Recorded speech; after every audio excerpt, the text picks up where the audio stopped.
नमस्कार मित्रांनो, प्रेमाची गोष्ट या मालिकेच्या आजच्या भागामध्ये आज आपण पाहणार आहोत. कोमल व सगळ्या मिळून मुक्ताला भुर्जीपाव खाण्यासाठी आग्रह करत असतात. पण मात्र मुक्ता या सगळ्या गोष्टी खात नसते.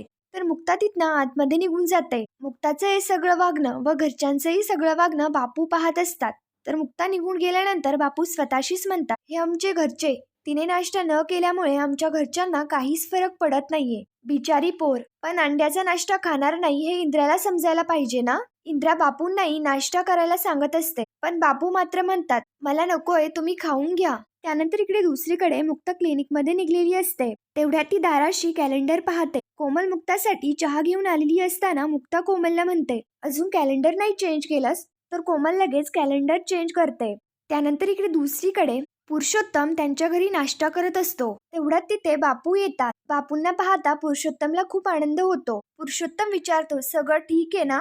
तर बापू पुरुषोत्तमला उत्तर देत म्हणतात, तुमची एवढी गुणी पोर तुम्ही आमच्या घरात दिली, सगळं म्हणजे सगळं ठीक आहे. तर माधवी बापूंना म्हणते, चहा घेणार ना. तर बापू म्हणतात, चहा नाही पण नाश्ता घेणार. माधवी बापूंना म्हणते, आमच्या घरचा नाश्ता चालणार आहे का तुम्हाला. बापू मात्र म्हणतात, चालेल म्हणजे. जेव्हा जेव्हा मी तुमच्या घरापासून जायचो तेव्हा तुमच्या घरातनं इतका खमंग वास यायचा, असं वाटायचं की तुमच्या घरात यावं आणि ज्याचा वास येतोय ते लगेच खावं. बापूंचं हे सगळं बोलणं ऐकताच माधवी आणि पुरुषोत्तम दोघेही हसायला लागतात. पुरुषोत्तम बापूंना विचारतो, पण तुम्ही आमच्या घरात नाश्ता करणारे हे इंद्राताईंना आवडणार आहे का. पण मात्र बापू कुणावर सांगतात की नाही आवडणार. माधवी लगेच बापूंना गरमागरम थालीपीठ आणण्यासाठी किचनमध्ये जाते. माधवी किचनमध्ये जायला लागते तर बापू माधवीला थांबवत म्हणतात की मी जेवणाआधीची गोळी घ्यायला विसरलोय, त्यामुळे तुम्ही नाश्ता मला डब्यातच भरून द्या. माधवीही लगेच बापूंना डब्यात नाश्ता भरून देण्यासाठी तयार होते. त्यानंतर इकडे दुसरीकडे मुक्ता चहा घेत असते. तर मुक्ता स्वतःशीच म्हणते, आई मला चांगली म्हणत होती की गरमागरम शिरा खाऊन जा, पण ऐकलं नाही तिचं. कोणी मला म्हणावं की तुझ्या आईच्या हातचा गरमागरम शिरा. तेवढ्यात मागणं बापू येतात आणि मुक्ताला शिऱ्याचा वासही यायला लागतो. मुक्ता मात्र स्वतःशीच म्हणते, आता मला शिऱ्याचा वासही यायला लागलाय. तेवढ्यात तिथे बापू येतात आणि मुक्ताला म्हणतात, सुनबाई, मी तुमच्यासाठी काहीतरी खास आणलंय.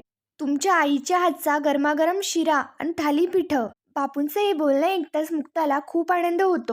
बापू लगेच कोमलला प्लेट आणायला लावतात. कोमल प्लेट आणते आणि मुक्ताला म्हणते, मलाही थालीपीठ खूप आवडतात. बापू मुक्ताला म्हणतात, मी पाहिलं की तू सकाळपासनं काहीच नाही खाल्लेलं, फक्त चहा घेतलास. तर मुक्ता विचारते, हे कसं आणलं तुम्ही. तर बापू म्हणतात, तू या गोष्टीचा विचार नको करू, आता काही खाल्लेलं नाही ना, तर पटकन खाऊन घे. स्वाती व इंद्रा मात्र त्यांच्या सगळ्यांचा हा सगळा प्रकार पाहत असतात. तर मुक्ता नाश्ता करायला लागते. तर तिला इंद्राची आठवण होते. मुक्ता इंद्राला म्हणते, मम्मी तुम्ही खाणार का नाश्ता. इंद्रा मात्र म्हणते, नाही नको नको, तुम्ही घ्या खाऊन.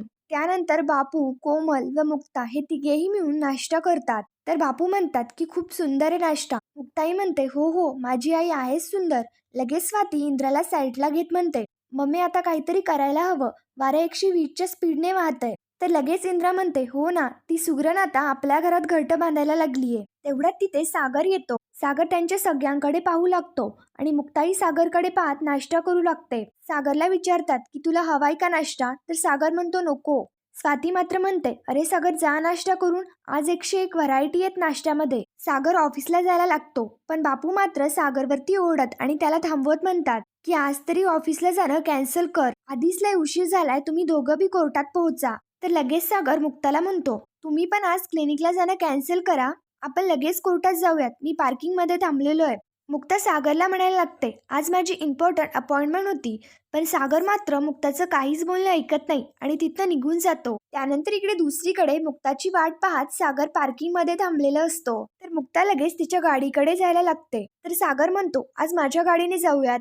तर मुक्ता म्हणते, नाही नाही, तुमच्या गाडीतनं नको, आपण माझ्या गाडीतनं जाऊयात, माझ्या गाडीत कापूर आहे, निदान सकाळी सकाळी जरा प्रसन्न तरी वाटतं. तर सागर लगेच मुक्ताला म्हणतो, आपण देवळात चाललोय का. सागर म्हणतो, माझ्या गाडीने जाऊयात. तर मुक्ता लगेच म्हणते, एका अटीने येते, तुमची गाडी मी चालवणार. तर सागर म्हणतो, नाही, ही गाडी माझी आहे तर मीच चालवणार. मुक्ता म्हणते, माझी बॅट माझी बॅटिंग, माझं बाथरूम मीच पहिले जाणार. सागर म्हणतो, इतकी जर बडबड करायची असेल तर माझ्या गाडीत बसता येणार नाही. मुक्ता मात्र म्हणते, तुम्ही काय टर्म आणि कंडिशनचा बोल्ड घेऊन फिरता. मुक्ताई म्हणते, मी माझ्याच गाडीने येईन.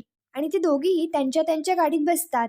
मुक्ता तिची गाडी ऑन करण्याचा प्रयत्न करत असते, पण गाडी सुरूच होत नसते. इकडे मुक्ताची गाडी सुरू होत नाहीये हे पाहता सागरला खूप आनंद होतो. गाडी सुरू होत नाहीये हे पाहता मुक्ता लगेच सागरच्या गाडीत येऊन बसते आणि मुक्ता स्वतःशीच म्हणते, पेट्रोलला पण आत्ताच संपायचं होतं. आणि सागरही लगेच मुक्ताला पाहत म्हणतो, नशीब लवकर अक्कल आली. मुक्ता सागरला म्हणते, तुमच्या गाडीत आहे ना पुरेसं पेट्रोल?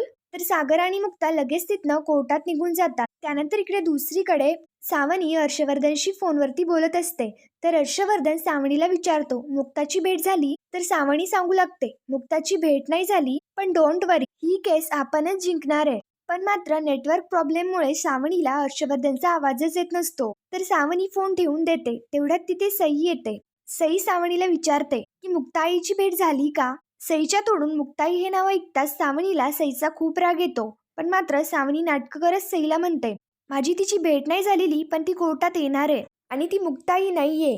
आपण एकदा का केस जिंकलो तर तुला समजेल की मीच तुझी मम्मा आहे आणि मीच तुझी आई आहे. तेवढ्यात तिथे माई येतात. सावणी लगेच माईंना म्हणते, आपण निघूयात, आपल्याला कोर्टात जायचंय. आणि ते लगेच कोर्टात निघून जातात. त्यानंतर इकडे दुसरीकडे सागर आणि मुक्ता दोघीही कोर्टात चाललेले असतात. पण मात्र मध्येच रस्त्यात त्यांची गाडी बंद पडते. मुक्ता लगेच सागरला म्हणते, या महिन्यात तुमची दोनदा गाडी बंद पडली असेल ना, त्या गाडीचं सर्व्हिसिंग वगैरे काहीतरी करून घ्या. तर लगेच सागरही मुक्तावरती ओरडत म्हणतो, तुम्ही जरा शांत बसणार आहात का? सागर गाडी सुरू करण्याचा प्रयत्न करत असतो, पण गाडी सुरूच होत नसते. मुक्ता सागरला म्हणते, आता गाडीची बॅटरी उतरेल, बाहेर जाऊन बघा काय प्रॉब्लेम आहे. तर सागर लगेच गाडीतनं उतरतो आणि गाडीला काय झालंय हे पाहू लागतो. मुक्ताही बाहेर येते आणि सागरजवळ येत सागरला विचारते की अजून किती वेळ लागणार आहे. पण सागर मात्र मुक्तावरती सोडत म्हणतो, गाडीला विचारा आता. मुक्ता मात्र सागरला म्हणत असते, एवढ्या वेळात मी 2 वेळा दात काढून आले असते, पण आता तुम्ही शॉर्टकट घेतलाय ना, मला जाताही नाही येणार, ऑलरेडी उशीर होईल आणि सईच्या कस्टडीचा प्रश्न आहे. तर सागर लगेच मुक्ताला ओरडत म्हणतो, आता आलात ना तर शांत बसा. सागरला नेमकं गाडीमध्ये काय प्रॉब्लेम झालाय हे समजतच नसतं. तर सागर म्हणतो, नेमकं कुठे प्रॉब्लेम? तर मुक्ता लगेच म्हणते, हा काय माझ्या समोर खूप मोठ्याच्या मोठ्या, मी तर म्हणाले होते की माझी गाडी नेऊयात. पण मात्र सागर लगेच म्हणतो, मागच्या वेळी आपण तुमचीच गाडी नेली होती, तीही बंद पडलीच होती ना, मला धक्का मारावा लागला होता. मुक्ता लगेच म्हणते, तुम्ही ना रोज सकाळी सकाळी भिजवलेले बदाम खात जा, म्हणजे तुमची स्मरणशक्ती वाढेल. त्या दिवशी गाडीला धक्का मी मारला होता. मुक्ताची खूप बडबड सुरू होते. तर सागर लगेच म्हणतो, तुम्ही ना एकदम शांत राहा. आणि सागर मुक्तावरती ओरडल्यामुळे मुक्ता लगेच साईडला जाऊन उभी राहते. सागर गाडी रिपेअर करत असल्यामुळे तो त्याच्या अंगातलं जॅकेट काढतो आणि गाडीत ठेवायला लागतो. पण दरवाजाच्या तिथे मुक्ता उभी असते. ती सागरला दरवाजाच उघडून देत नाही. तर सागर लगेच रागातच त्याचं जॅकेट मुक्ताच्या हातात देतो. तर इकडे मुक्ताही तशीच उभी असते. सागर गाडी रिपेअर करत असताना त्याचे हात सगळे काळे होतात. ते काळे हात सागरच्या चेहऱ्याला लागतात. त्यामुळे सागरचा चेहराही काळा होतो. मुक्ता ते सगळं पाहते आणि खूप मोठ्या मोठ्याने हसायला लागते. मुक्ताचे असं हसणं पाहता सागर विचारतो की का हसताय? पण मुक्ता मात्र शांत राहते आणि सागरला काहीच बोलत नाही. मुक्ता खूप हसत असल्यामुळे सागर वैतागत मुक्ताला विचारतो, का हसताय? जी माणसं अशी कारण नसल्याशिवाय हसतात ना, मला त्यांचा खूप राग येतो, सांगा का हसताय? तर मुक्ता सांगते की तुमच्या चेहऱ्याला सगळं काळं लागलंय. मुक्ता सागरला त्याचं जॅकेट देत असते. सागर मात्र टिश्यू घेतो आणि त्याचा चेहरा पुसायला लागतो, पण ते डाग जातच नाही. तर मुक्ता लगेच सागरला थांबवते आणि स्वतःच्या पदराने सागरच्या चेहऱ्यावरचे काळे डाग पुसते. सागरही मुक्ताकडे आश्चर्याने पाहत असतो.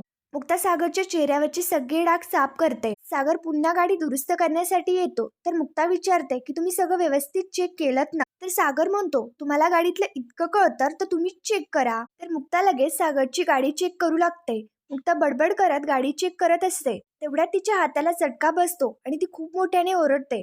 सागर लगेच मुक्ताचा हात स्वतःच्या हातात घेतो आणि तिच्या हातावरती प्रेमाने फुंकर मारू लागतो. सागर ही सगळी गोष्ट करत असताना मुक्ताही त्याच्याकडे पाहत असते. त्यानंतर पुढील भागामध्ये आपण पाहणार आहोत, मुक्ता व सागरला कोर्टामध्ये जाण्यासाठी उशीर होतो. कोर्टामध्ये गेल्यानंतर मुक्ता जजची माफी मागत म्हणते, आय एम सो सॉरी, आम्हाला येण्यासाठी उशीर झाला. तर जज म्हणतात, काही हरकत नाही मिस. जज पुढचे शब्द बोलणार तेवढ्यातच सागर म्हणतो, मिस नाही तर मिसेस मुक्ता सागर कोळी. हे ऐकताच सावनी व हर्षवर्धन दोघांनाही मोठा धक्का बसतो.